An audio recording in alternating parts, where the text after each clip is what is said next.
Good morning and welcome everybody to Bring It Home, the Tri-State Virtual MLS Summit. I'm super excited to be announcing this game today from Truist Park down in Atlanta, Georgia. I know some of you might have different jerseys on, but this is the one I came up with today. I'm Jeff Follis, CEO of Colorado Real Estate Network, CREN MLS, and I'll be your game announcer for the 2022 Tri-State MLS Summit. To begin with, I would like to introduce Megan McFarland, Executive Director of New Mexico MLS, and Daniel Jones, CEO of the North Carolina MLS, Regional MLS. We have teamed together to bring you a Tri-State MLS Summit with a full roster of all-star speakers, panelists, and sponsorship videos. The mastermind behind this great event and all of its planning really is Megan McFarland from New Mexico.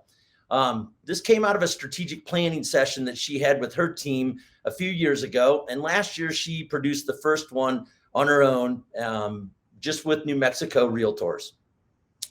This year, she invited in Daniel and myself and said, hey, let's do this together. So that's how we kind of got here.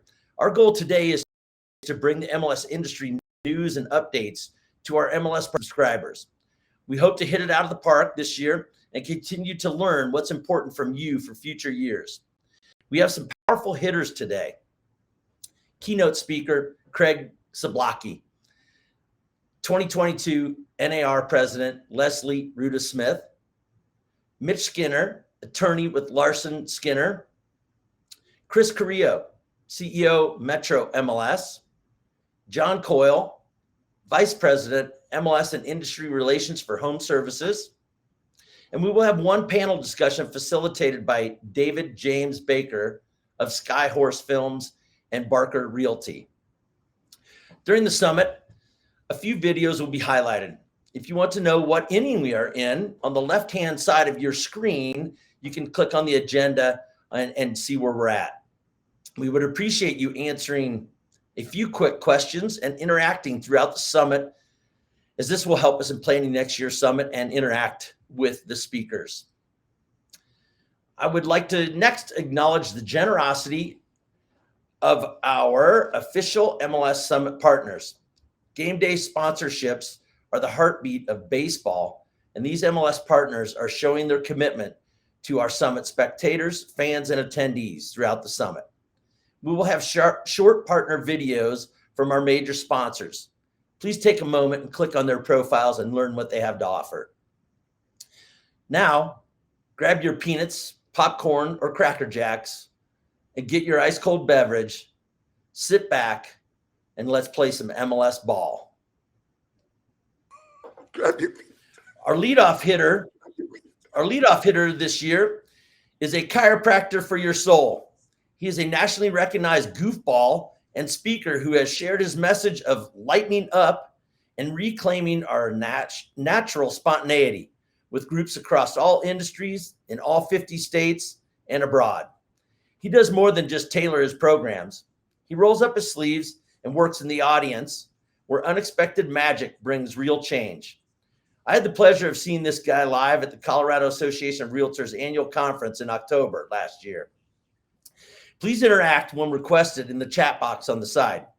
From the top of the batting order, it's my pleasure. Let's hear it for Craig Zablocki. Thank you, Jeff. Hello, everybody. Thanks, Jeff. That was awesome. Yeah, when you said grab your, I had a quick giggle there. I don't know if anyone else did. You were talking about the peanuts and it. Anyway, one of those things. Hey, Jeff, if you weren't from Colorado, I would say New Mexico, and I would call you Hank. I don't know if you watched that. You probably get it before. You've got it before, right? Hank from, what's that called? Breaking Bad or something like that. Anyway, I want to welcome everybody from New Mexico, Colorado, that's where I'm from. And of course, North Carolina. What time is it in North Carolina? 11 o'clock. You guys just rolling out of bed there? Awesome, awesome. Hey, I used to be a high school teacher. Today, we're going to talk about the intelligence of fun. I'm hitting first, okay? I'm looking for a single, maybe a double, but you never know. Sometimes I can hit a home run, first batter of the day. I want to say a couple things. First of all, welcome everybody. And I don't know, agents, brokers, and realtors. I learned that at the Colorado, not realtor, but your realtors. So I have a little energy today. I don't know about you. You're sitting at your desk. You're sitting at your home there, your home computer, but I see you. I see you right there. I used to be a high school teacher. In the chat box, if you can, guess what I taught in high school? No one's ever got this on the first guess. High school teacher, many years, never got this on the first guess. No, I wasn't a gym teacher. No, I wasn't nope, wasn't that. Nope. Science, no, nope. Math, nope. Amber, nope. That's wrong. You'll never guess this, but you use this skill every day. You use this skill every day. Art, history, accounting. I get a bump. Oh, geez, it's coming so fast. Science, no. I was, believe it or not, honest to God, I was the high school typing teacher. Come on. Yeah. Do you remember your typing teacher? J-A-K space, J-A-K. 5 ninth grade typing classes. Man, oh man, I tell you what. But something happens. I notice as a high school teacher, as we grow up, and essentially what we're going to talk about for the next, I have about 4.5 hours. No, I'm just kidding. We have about 40 minutes today. I'm going to try to talk about fun. Now, not funny necessarily, but fun. Okay. Now, baseball is all about fun, but to be honest with you, I know you're in the stands today, but you'd rather be out there playing. I don't know about you, but I'd rather be out there playing baseball. You know what I'm saying? So we're going to talk about how to get that mentality going. Give me some shout outs if you have fun enjoying what you do. And are you around people that have fun? Because fun, you know, nobody's worse than the terminally professional. Do you know what I'm saying? Hi, I'm Chuck Smith. Good to meet you. Yeah, terminally professional here. Yeah. Now, we're going to have some fun today, but check this out. As a high school teacher, my son, who is now, 25, but something happened around 5th grade, okay? He was calling me daddy for years. Daddy this, daddy that. Now, you all out there, I'm going to go like this. I'm seeing you there. You know, you have little kids, right? They call you mommy, daddy. I think it was like 5th grade. I drop them off at school. I pick them up that afternoon. And Charles made a concerted effort to say, Dad. It went from daddy to dad. And that's when it got all serious. He started getting that certain walk. You know what I'm talking about? That high school boy walk? You know, they kind of like this. I'm kind of walking to my place here, just simulating. It's a simulation. All right. They get that cool thing. I'm walking through a high school. I don't care where I'm across the country, North Carolina, New Mexico, Colorado. I love talking to high school kids. My message to them: don't take yourself seriously. You know, take your job, take events in the world. You can dedicate yourself to good causes, but let's not take ourselves so seriously. And how many of you see that we are in a culture of people taking themselves way too seriously, right? Way too seriously. So, I pick him up that day. He said, Dad, and I'll be walking through a high school. Okay. It's just the dudes. Wherever I'm in, it's just the dudes. There's a group of guys coming down. I'm like, hey, how are you? I get the same response wherever I'm at. Hey, how are you? The guys are all like, you know, where are they checking to see if light bulbs are on? Imagine conversation. Son, how was school day? He's all like, there's my son, the Pez dispenser. You know, one word sentence is like, what's up? What up? You know, one sentence. Now, how many of you have high school age girls? Raise your hand. I know you can't. Yeah, raise your hand if you have high school. I have found where the dudes don't like to talk so much. The gals, they love to talk, not just with their mouth, their whole body. It's like, hi, like, oh my gosh, you know, whatever. Much more animated. And you ladies, come on, let's be honest, a little more animated, a little more like this, right? And let's say you haven't, let's say you haven't seen your friend in a long time. You would embrace and hug. Guys, we just don't do that. We're like, what's up? Smack each other, whatever. So check this out. For the next like 10, 15 minutes, we're going to compare ourselves, adults, at the baseball game to children, 5-year-olds, you know, 4, 5, 6-year-olds. So how many of you out there have a 4, 5, or 6-year-old at home? Okay. And how many times a day, okay, in the chat box, go for it. How many times a day do you think the average 5-year-old in America laughs? Okay. Just throw out some numbers. How many times do you think the average 5-year-old in America laughs? You'll be surprised. Nope, not 100. 60? Nope. The average 5-year-old in America laughs. Okay, Tony is saying 300. You're close, Tony. 250 times a day. 1,000. Cynthia says 1,000. Okay, great. Joanne, way to go. 167. All right, she's been calculating that. All right. 682. Tony, that's great. I love that. You guys got a good sense of humor. Love it. 250 times a day on average. When we were 5, when you and I were 5, we were laughing 250 times a day. Now, how many times do you think the average adult laughs in America? Go for it. Let's see. Ramona says 2,500 for kids. Okay, how many adults? Come on. How much do you think we laugh on an average a day? Here we go. 5, 15, 30, 25, 50. Christy says, Christy Magnum, 8, 3. Yeah, Jennifer says, Sherry Rogers says 2, and she says, and I haven't laughed yet once this morning. Yeah. All right. So 1. Okay, good. The average adult in America laughs 7 times a day, 7 times a day. So here we were, 5 years old, laughing 250 times a day. We grow up and now we're laughing 7. By the way, everyone right at your desk, I want you to do a quick thing. Make the okay sign with your right hand. Simple activity, little interaction here. Make the okay sign with your right hand and simply place it on your chin. Go ahead, put it on your chin. There you go. Put it on your chin. Now go do it. Yeah. Yeah. Okay, most of you, I guarantee, are doing this, not this. I said chin, but we're doing cheek, right? Most of you did what I did, not what I said. So we model behavior, okay? Someone once said our actions speak louder than words. So let me ask you this. What are we modeling for kids? The fact that we're laughing 7 times a day, they're laughing 250 times a day. By the way, how many of those 5-year-olds are drinking a 6-pack to have that kind of fun?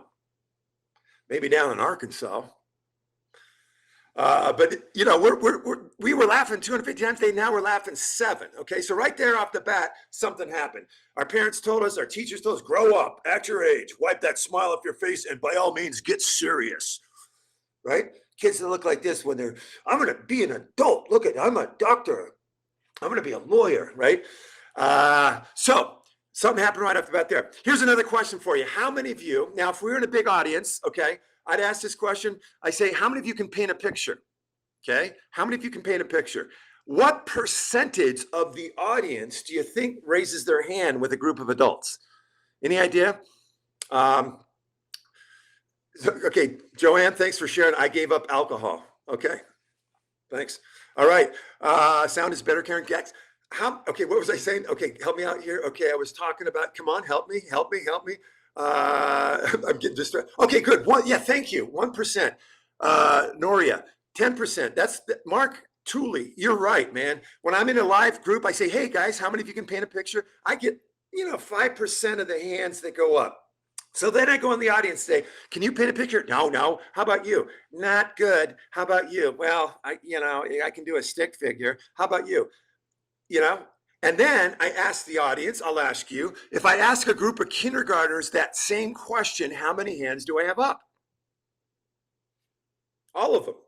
So then I'll ask you all, you tell me who has more self-esteem and self-confidence, a group of kindergartners or us here in the room or us here today, us adults. And it's unanimous that people say, yeah, the kindergartners. Not a lot of self-help books for 4-year-olds, right? Come on, we have all those books, how to get, how to be successful, blah, blah, blah. Not a book like how to become a better 5-year-old, the 7 healthy habits of a 2.5, they don't need it, right? So right off the bat, we've expressed that when we were 5, we laughed a lot more. We had more self-esteem, more self-confidence. Oh, by the way, I was speaking to this group live, and I love asking that question. And there was a kid there. There's about 700 people in the room. How many of you can paint a picture? Maybe a dozen hands up, including this kid that was there with grandpa. His hands up like this. I had the microphone. I went over to him. I said, hey, what's your name? He's like, William. I said, William, how old are you? And he was like, 6. I said, William, can you paint a picture? And without a moment's hesitation, he's like, yeah. I said, how about all your friends at school? Can they paint a picture? And he's looking at me like, that's stupid, duh. I said, okay, you mind jumping up on this chair? He was an outgoing kid. He jumped up on the chair. We're in this big hotel ballroom. I said, look at all those adults out there. Most of them said they couldn't paint a picture. Why do you think that is? And I give him the microphone. And here's this little kid, 6-year-old kid, looking around the room. He's looking around the room. He's like, oh, they just don't have their paint supplies. Of course, we could paint pictures if we had paint supplies, right? So kids are awesome. So right off the bat, we've established self-esteem, a lot of laughter. What else do you see in kids real quick? Because we've got to go fast. What else do you see in those 5, 6-year-olds? Go ahead and put them in the post that we have kind of lost as adults. Some of the qualities we had as a child, 5, 6, 4 in that age, that we've kind of lost as adults. Go ahead and throw them in the chat down here. What do you think? Yeah, honesty. Okay, good. Who's more honest, kids or us, right? If I was talking right now, and let's say I had a dangler, like a crusty dangler floating like that, guarantee you guys would be going, that guy's a loser. And obviously you wouldn't tell me, right? And check it out. Nobody said, but if the 4-year-old was on this call, what would they, hey, you got a goober on your nose. So kids are more honest, right? Fearless. I love that. Fearless came up. Here's another thing I do live. We'd be in a big audience. Now think about it. Where you're sitting there right now, New Mexico, North Carolina, Colorado, at your desk, put your phone down, but think about it. If I said, well, I do this. Okay, cool. Close your eyes. Now we're going to imagine, okay, we're in a big room. Close your eyes and close your eyes and think of the most embarrassing moment of your life right now, okay? Think of the most with your eyes closed. And let's say I'm gonna tap one of you on the shoulder, and you're gonna share that with the entire group, all the 8 million people on this little Zoomy thing. All right. I'm gonna tap your shoulder. You're gonna have to do that. What happens right away? Boom, fear. Children are pretty fearless. They're absolutely pretty fearless. Only 2 fears we're born with. Only 2. Does anyone know what they are? 2 fears we're born with. Okay. 2 fears we're born with. One is the fear of falling. The other one is the fear of loud sounds. Now, tell me how fear interacts with what we do, what you do on a given day, right? It's all about our attitude. This is funny. This is kind of funny. I was with a lot of realtor groups over the last few years, and sometimes I'm introduced as someone I'm not. Okay, again, those kind of terminally professional folks, because people want to do business with people that are that are enjoying themselves, that are having fun, that are lighthearted, that are focused not on themselves, but outside themselves, right? So sometimes I'm introduced as if the boss can read the script, my intro as a fake intro. Okay, it's not real, but sell it, and they'll change my name to someone like Chet Johnstone. Good sales name, right? Chet Johnstone. So I'll have the boss, you're all sitting out there, and the boss say, we have Mr. Chet Johnstone with us today. As many of you know, Chet was vice president of Century 21 for many years. He wrote the book List It or Lose It. Please welcome Mr. Chet. Come out of the audience. I stand up. I got the suit on. I'm like, ladies and gentlemen, good to see everybody. If there's one thing that gets coffee into these veins, it's talking about sales. SALES, sales. The S in sales, folks. See yourself as a winner. Come on, say I'm a winner. No, I'm a winner. So I get them all saying I'm a winner. Anyway, I go through this like 5 minutes of just like starting believable, getting more and more far. How many of you out there have seen my new book, Sell Like Hell? Show of hands. Half the audience has their hands up, right? So I get out of it. But the point is this guy, the character I was playing, is taking himself a little too seriously. Right? A little too seriously. So kids, what do we learn from them? Laughter, self-esteem, self-confidence, right? So what we're talking about is qualities that are innate in all of us. We would rather be on the playing field. We'd rather be out there playing. Think about when you had a kid, okay? Think about when you had a kid and you're at the playground. You're sitting on the bench, okay, supervising. Did you ever once have your little kid come up, sit next to you and go, gee, Mom, this looks great. Look at how much fun they're having. Oh, no, this is awesome. No, I'm just going to sit here today and watch. No, we want to be on the field as a kid. As a kid, we want to be on the playing field. We want to be hitting those baseballs, throwing those baseballs. And as we grow up, sometimes we stop participating. We're more in the stands like we are today, which we have to be, by the way. Okay. So what else about kiddos? Honesty. We talked about honesty. What else about kiddos? How many of you have seen 4-year-olds playing soccer? Raise your hand. 4-year-olds playing soccer. Doesn't matter who's on offense or defense, right? It's like swarm ball. They go this way, they go that way. I don't even know why they have different colored jerseys. Save some money. You know what I'm saying? So I'm in Denver watching these kids. I think they're 4 and 5-year-olds playing soccer, right? And I'm there with my buddy. His kid's out there. Michael's out there playing soccer. All of a sudden, Michael stops in the middle of the field. Okay, he's watching the other kids, and he stops and he's just watching them. His arms start going back and forth. He's looking at him. He's like, man, I love this game. And then he catches up with the kids. Now, how many of you walk into your offices on a Monday morning? How many of you walk into your offices on Monday morning? Big old smile on your face, arms moving back. Man, I love this job. I love this job. So we're not going to do that, right? So much. What allowed this kid to do that? Let's think about it. I want you to think about it right where you are. What allowed this kid to express himself like this? Because high school kids aren't doing it. College students aren't doing it. Energy goes into being cool, right? As adults, we have the energy goes into being right, oftentimes, right? So what allowed this kid to do that? He didn't stop and think, gee, I feel like expressing some spontaneous joy, but what's daddy and his colleague going to think of me? Didn't care. He wasn't so self-conscious. Are you with me here? Not so self-conscious. So when we were 5, we were less self-conscious, and we are focused. We are verbs, not nouns. Write that one down. Be a verb, not a noun. You know what I'm saying? In action. They're running, laughing, playing, crying, peeing, all that stuff, right? So what else about kiddos? What else do you have for kiddos? They are what? They live in the moment. Excellent. Right here, right now. Some of you are sitting there at your desk. You're multitasking right now. You're not, you're like, I don't know about this. What's this happening with MLS? So you're sitting there and you're thinking to yourself, man, my whole life would have been different had I only married Barbara. Or, hey, what's going to happen to the stock market in 3 weeks, right? We're worried. We're not living in the moment. When kids are playing Lego, what are they doing? They're playing Lego. Yeah, they're just focused on what they're doing. Now, what if we could, instead of like living in the future, living in the past, be more present, especially when we're with our clients, especially when we're talking to someone. Or, like here, if you had one thing to write down for my little thing this morning, when you're playing Lego, play Lego. When you're with the client, be with the client. When you're with your kids, be with your kids. When you're playing golf, play golf. But we have a tendency to go in the future past, and we missed opportunities in the moment. Speaking of the moment, I'm in Las Vegas right now. I got a speech later on here, live. I'm so excited. Yeah, live finally. Anyway, I was here a few years ago, I think it was before the virus. And it's amazing.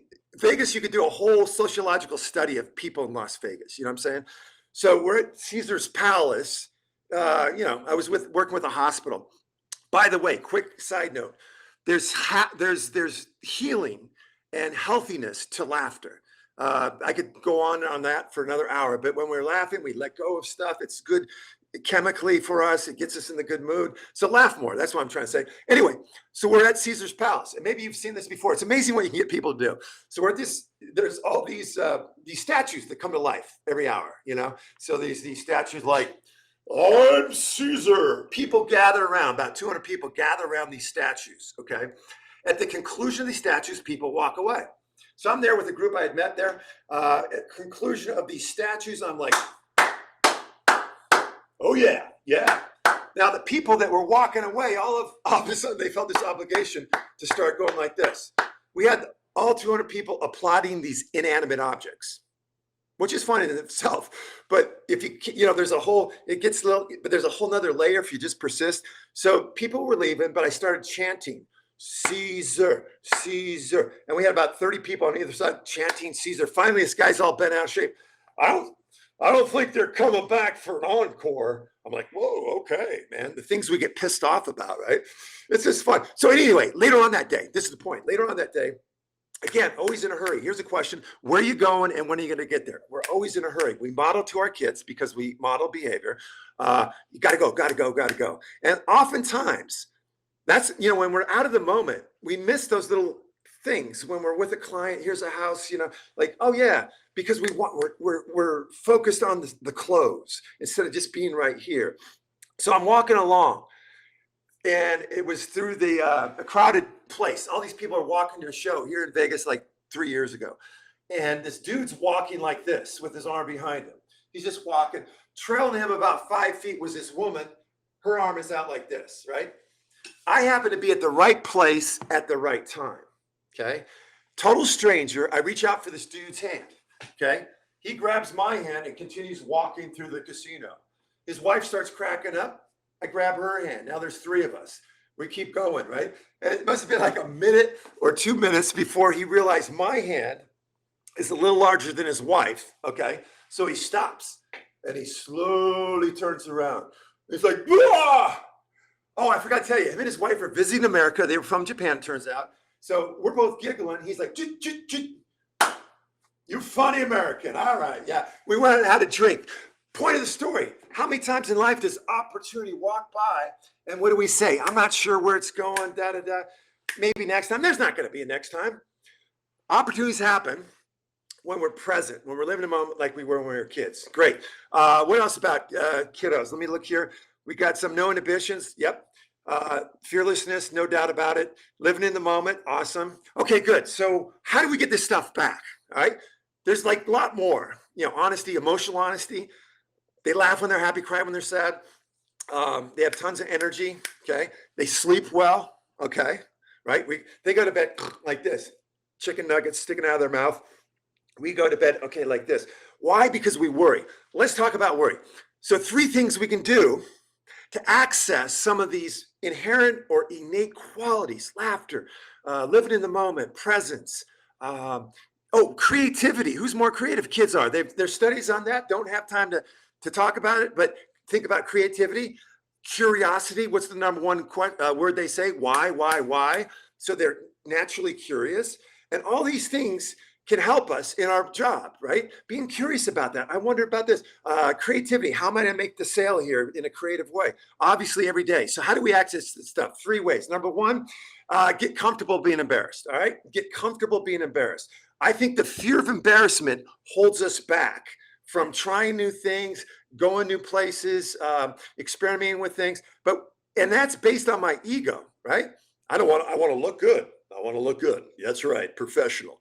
Nah, we got to be okay with embarrassment once in a while. So I'm wearing black pants. This is a good story. Wearing black pants as of like 3.5 years ago. Every time I do a speech, I wear black pants. Why? Because I was wearing khakis out in California, a bunch of teachers, lunchtime. I'm going to be doing a speech after lunch. I had my khakis on. I'm sitting at the table, 1,200 people. I asked the guy who's introducing me, I say, how much time do I have? He says, you got about 10 minutes. It's great. I got to go take a leak in the restroom. So I got up, went to the restroom. And when I was in the restroom, it's a long way through the hotel, I hear on the loudspeaker my introduction, which is not, it's not that long. Okay. So I'm standing there doing my thing. And can you see where this is going? I don't know how descriptive I need to be, but in my haste, I had a little accident. Khaki pants. Okay. So I get up to the mirror. I have like 30 seconds to wash my hands, run up on stage. And unfortunately, I'll move back here. Yeah, there was that. So I had to think something fast. All right. So I turned on the water, grabbed a handful of water, sprayed it everywhere, ran through the hotel ballroom onto stage just in time. I said, thank you very much. Appreciate that. Folks, just before I get started, guys, if you're in the restroom back there, just be careful. Second sink to the left, man. It makes it. Yeah, look at that. Okay, so I got out of that one, but got to be okay being embarrassed. 100 years from now, it's not going to matter. There's going to be other things that are going to matter. If we get comfortable, instead of trying so hard not to be embarrassed, just be comfortable being embarrassed. That'd be great.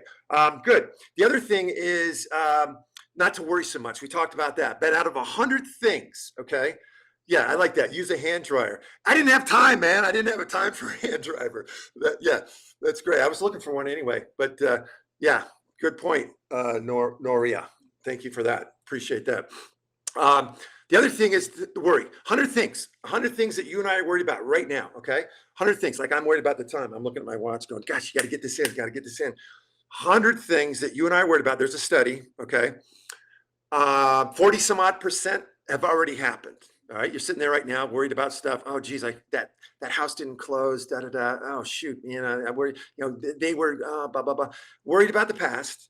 Another 40 some odd % were worried about the future. That's not going to happen. Okay, they've done studies on this. So 7 out of 100 things that you and I are worried about are actually going to happen. Okay, so I might be worried about, hey, my plane's going to be delayed later.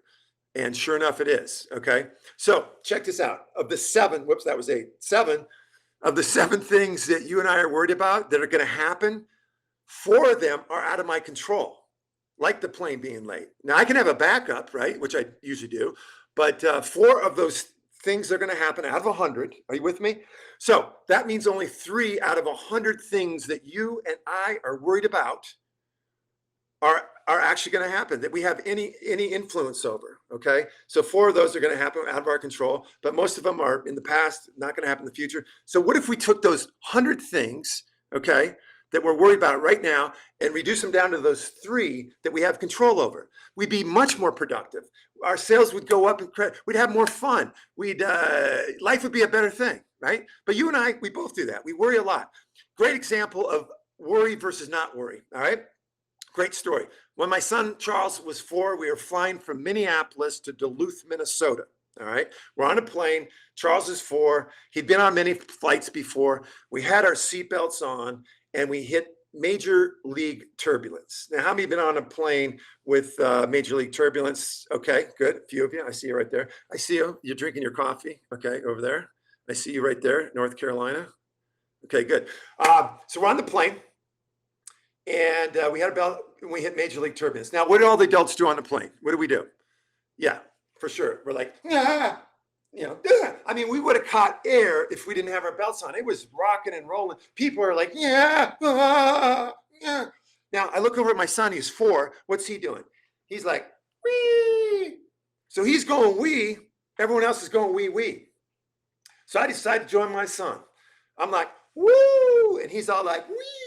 And we're getting into it. Now, here's the insanity of adulthood. Across the aisle, the sophisticated woman, okay, she's like, ah, and we're all like, wee, and she's like, ah, and we're like, wee, finally she's like, what the hell are you doing? I'm thinking, that's right, son, yeah, drop your arms. Yeah, dad forgot to teach you, but as you grow up and become an adult in America, there's going to be so many things out of your control. And what we like to do as adults is develop ulcers. Yeah. So start gritting your teeth. Atta boy. You feel the acid reflux coming up? Okay, good. We have lots of pharmaceutical products. Take some of those. Atta boy. Yeah, take it out on others, right, man? Yeah. Kick the chair in front of you. Yeah, call him a bastard. There's some foul language for you. Good, good, good. All right. Excellent. How about this? 2 scotches, please. Yeah, 2 scotches. Charles, these are small bottles, but I'd like you to chug those. That's how we calm down as adults. Now, you tell me, who had control of that plane? Did I have control? Did my son? How about the woman next to me? No, the pilot, right, the pilot. But here's my theory. I think pilots are bored, okay? They get up to 36,000. At least you all don't have boring jobs, right? You brokers and realtors don't have boring jobs. It's always go, go, go. But man, I tell you, can you imagine the life of a pilot? Folks, please, we're up 36,000 feet. If you're sitting down, please keep your belt on. Enjoy the 2.5-hour flight to Denver. 45 minutes goes by.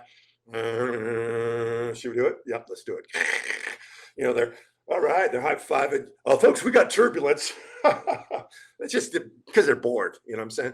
But here's the question of the day for everyone you all sitting there in North Carolina, in New Mexico, in Colorado. Does turbulence equal stress? Can I write the equation? I don't have a thing here, but can I write the equation turbulence equals stress? Is it empirically true? Yes or no? I'm going to look. Yeah. Yeah. Empirically true? No. It's not turbulence that causes stress. It's my reaction to the turbulence. And I learned it through my son that day because I too would go, like this. But is this going to help the plane land? I had a guy not too long ago. He stood up in the middle of the audience. He goes, well, the plane could have gone down. And you're right. It could have gone down.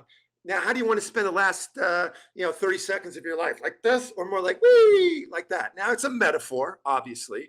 But here's the thing, man. Only 2 things I know. I don't know a lot. Number 1, we're all going to pass away someday. And number 2, I don't know when. So what does it make today? It makes today important. We have this thing as adults. See, kids come from happiness. That's one of the main things I want to say.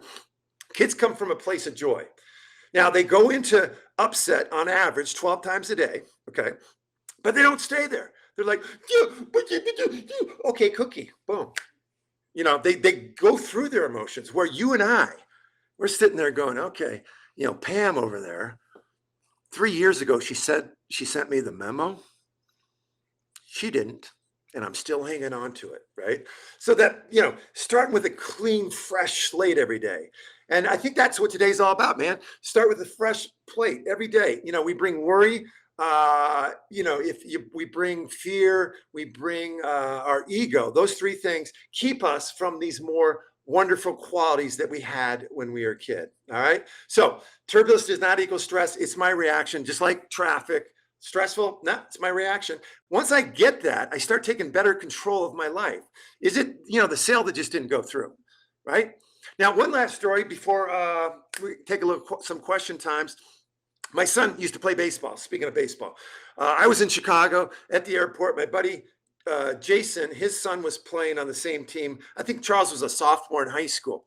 So I'm getting these texts at O'Hare. All right. I was like, I wanted to be at the game. I couldn't be there. So he's texting me. Okay, blah, blah, blah. It's the bottom of seventh, only 7 innings in high school. He said, we're down by 1. And then he keeps updating me. 2 outs. Guy on third. We had a guy on third. Bottom of the last inning. We're down by 1. Guy on third. And then the next text I get, Chaco, that's my son's nickname. Chaco is up to bat. I'm like, oh, geez. As a dad, you just want to be there. You like feel the nervousness. Okay.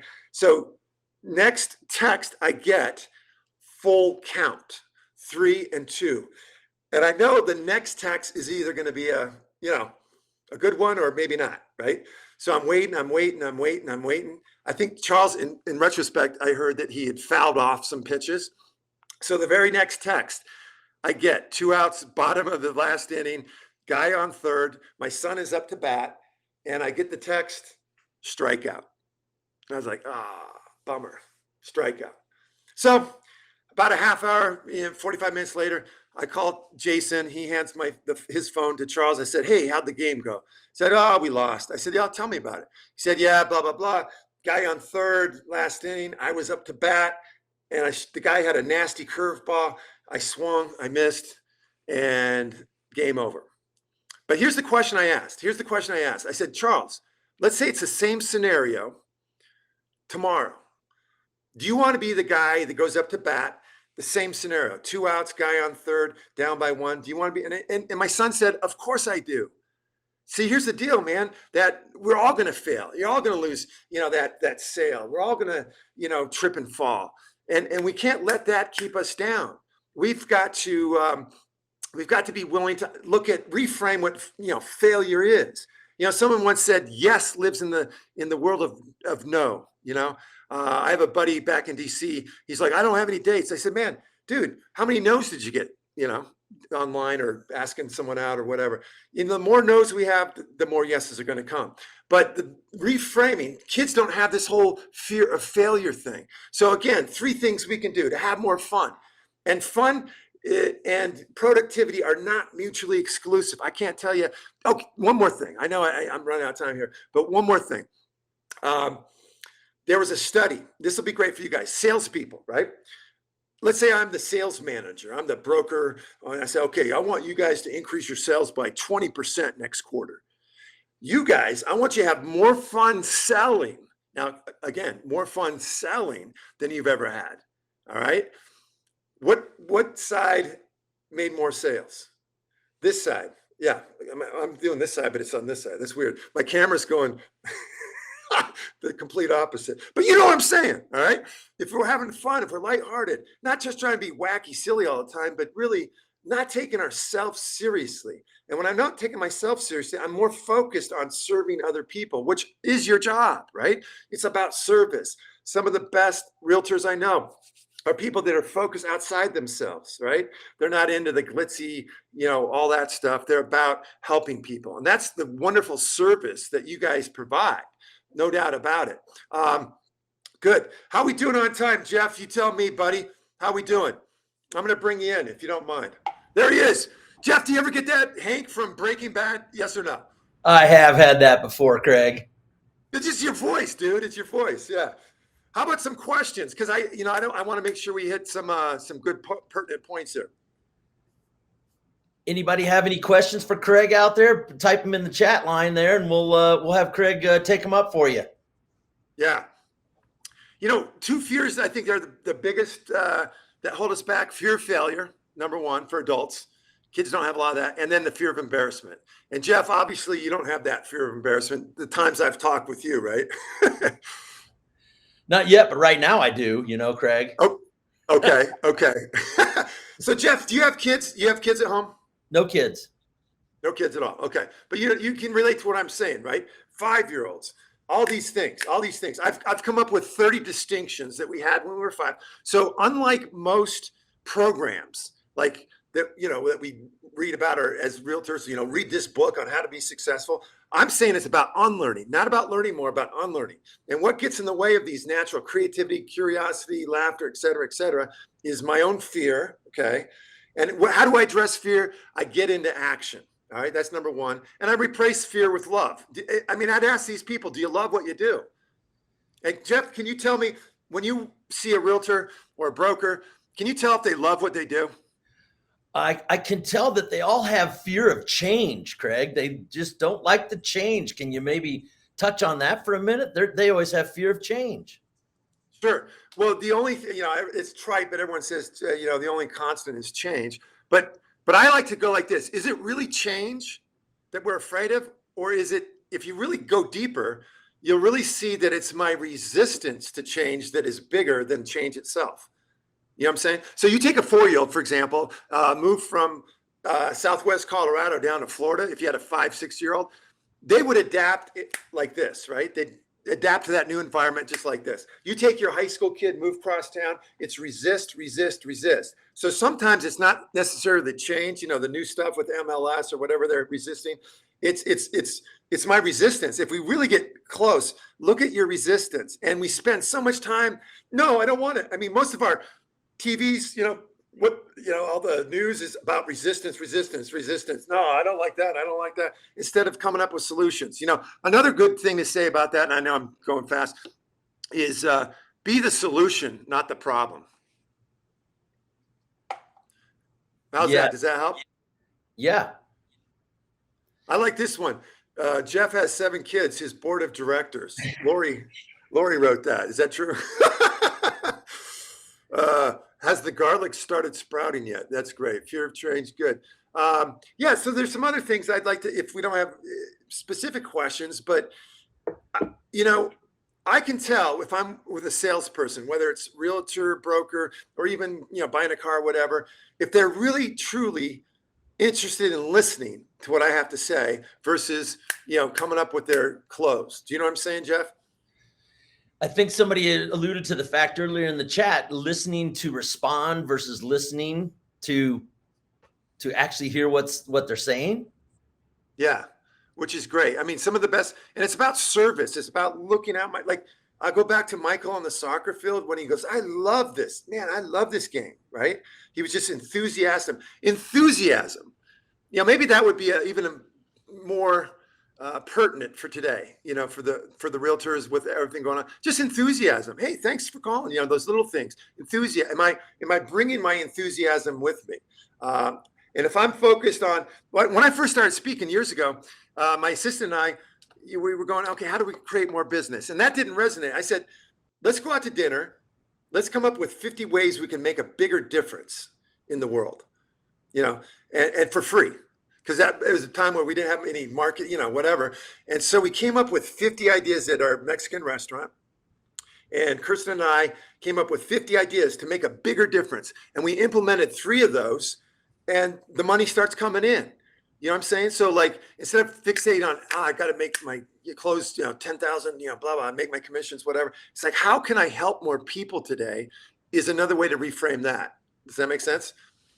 Rather than how can I get my next sale? How can I help somebody? Yeah. How can I help somebody today? How can I make someone's day? Making someone's day, these little ones too. Can I buy a cup of coffee for the stranger behind me? Can I was at a movie theater not too long ago, and I was like, every once in a while I like to do these kind of things. I'm like, okay, Diet Coke, Mountain Dew, thing of popcorn. And I told him, I said, I want to buy popcorn for whoever's behind me. And I didn't want to, be prejudiced. So I didn't know who was behind me. This big dude's back there. He's like, how come? I said, just free popcorn. It's my treat today. He's like, what is this, Candid Camera? He's looking around. I said, no, it's just free popcorn. I'm just going to get you free. The guy behind him, this is the funny part. The guy behind him is like, what about me? I'm like, okay, I'll get both of you guys popcorn. First guy catches on. He's like, well, I'm buying the drinks. And the other guy's like, well, I'm going to get the candy. So here's these 3 grown men just kind of being silly, having fun. And this is the cool part. The high school manager of the, at the movie theater there, she's like, I've never seen this ever before. You know what? Don't tell anyone, but I'm giving all of you guys free popcorn. That's just so great. So what goes around comes around, right? Yes, exactly. Hey, with 1 minute left, Craig, we got Yeah. somebody in there that said in the chat, what about burnout? The realtors these days don't have anything to sell, right? And they're burnout. They work hard, hard, hard, but there's nothing to sell. You got anything on burnout for the last 30 seconds? Yeah, burnout for me is I'm responsible for my burnout. So like I have to do my yoga. I have to get out and have some fun, even though, there's stuff going on in the world that is absolutely insane, as we all know. But if I can't do anything about it, then I got to take care of myself. So self-care is so, so important. And then that's where creativity comes in. Like, how can I, brainstorm? I love brainstorming. Like we come up with 50 ways I can get more listings and just get off the wall with it. And then come back with our left brain, the other side of our brain, to then go, okay, those 50, maybe 5 actually could work. But initially, what we do is we hold ourselves back from creative ideas by analyzing too quick, if you're with me. So my suggestion would be, number one, burnout. It's up to me to take care of myself, exercise, etc. And then I would like to go, how can I look at this as a challenge and use my creativity to solve the problem? I've met broker agents all over the country that when in 08, when it went down, and this guy's going, oh man, I used to sell like this, now it's like this, house prices. But there was another guy that was so successful because he was doing the ones that are, what are they called? Foreclosures. That go. Thank you very much. Yeah, he was all into foreclosures, so he shifted. He didn't say this is how I've always done it. So you got to keep an open mind, like we were when we were a kid. Get embarrassed more. Have a passion. Bring passion to what you do. Okay, and get away from that worry business, because the worry adds to that. And did that answer the question? That answered the question. Well, listen, Craig, I think we got to wrap it up here and move on to our next batter. But thank you so much. And we appreciate you being our keynote speaker here today at the MLS Summit. And I hope everybody has at least one takeaway from your session. And I got some materials on my website. I got a bunch of stuff, if you weren't taking notes, that can help people if they're interested. So thank you, Jeff. Shout out to Meg, and shout out to Daniel. And you guys have a great rest of the game.